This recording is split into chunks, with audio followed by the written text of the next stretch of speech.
Well, former Bachelorette Andi Dorfman may no longer be handing out the roses, but she is spilling all the tea when it comes to her single lady adventures in the Big Apple. We're loving it, and Andi joins us live in studio to tell us all about it. Welcome to the show. Happy to have you. Yeah, welcome. Now you're handing out books. Forget the roses. Just, you get a book. You get a book. You hold nothing back in this book. It's single state of mind, sex, disastrous dates, breakups. What were you most nervous about sharing?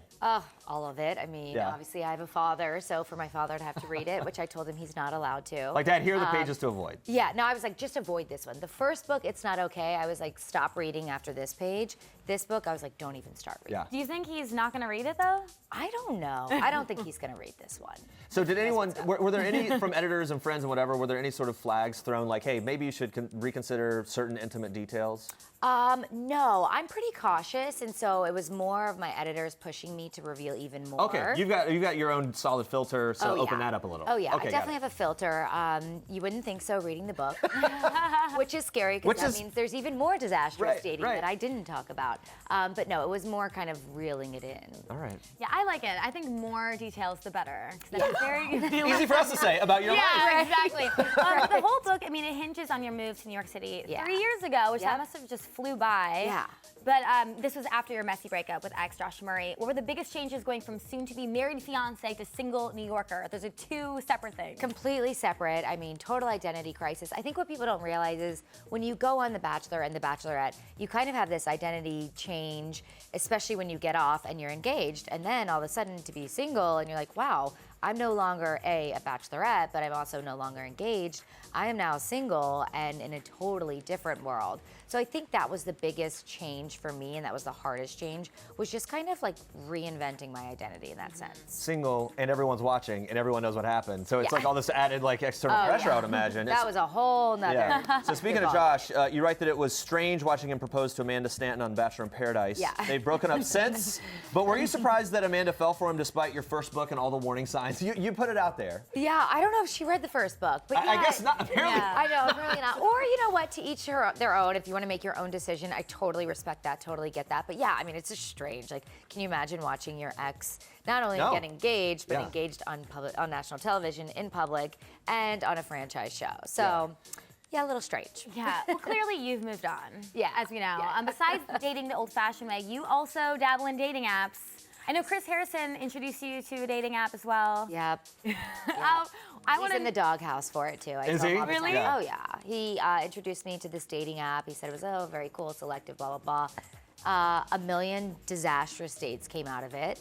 And so, yeah, he's officially in the doghouse forever now. Thanks for the terrible advice, Chris Harrison. I don't know, because everyone has their bio and everything on the dating apps. Yeah. What's your, do you have a cheesy one-liner or something that... No, maybe that's why I get terrible dates. That's gotta be what it is. Maybe I should do a cheesy one-liner. You gotta think of something. Do you try, I always wonder, do you try to pretend that you're not, we're on The Bachelorette and everything? Good question.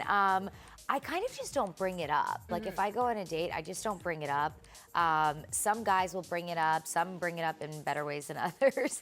But yeah, I kind of just like skirt the issue. Yeah, I mean, eventually they're gonna find out. Yeah, they're gonna find out, yeah. Sure. I guess it is a weird toss-up. Like, do you just come out with it or do you just wait? Right, because you don't want to be pretentious and be like, oh, I was on The Bachelorette, but then you don't want to be like lying and kind of misleading. So what's been the key, or maybe one piece of advice for successful online dating?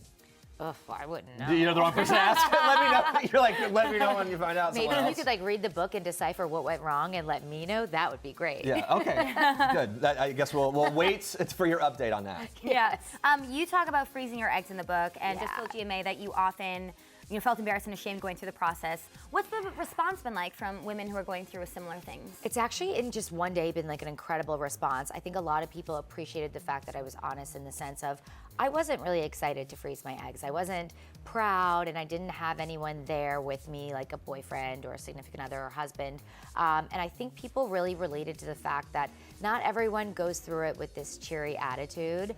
I felt a sense of failure. I wanted to be at a certain point in my life and I found myself not at that point in my life. And I had to kind of push everything aside and say to myself, okay, the reality is I'm about to be 30. I definitely want kids. I definitely want a family someday. And I'm just not there yet. And I kind of had to just choose the smart decision over my ego and my emotions. And a lot of people have said that they've felt the same way. And it's encouraged them to kind of push aside their own ego and just go with the smart decision. I think that's really great, and I think a lot of people relate to that. And look, it's a viable option that people should be able to enter into without shame and some feeling of guilt or whatever. And it's great that you're being a voice for so many people in that category. And now I'm wondering, maybe I should do that too. Yeah, and you guys can't help exchange info. feeling. Yeah, you can't help feeling embarrassed. And you can't, those feelings are okay to have, and that's what the book talks about. Is like you can't control those emotions, but you can control whether or not you decide to do it. And ultimately, I am very glad that I decided to do it despite my emotions. So on a bit of a different note, look, you've been playing a little coy about whether or not you have actually found love today.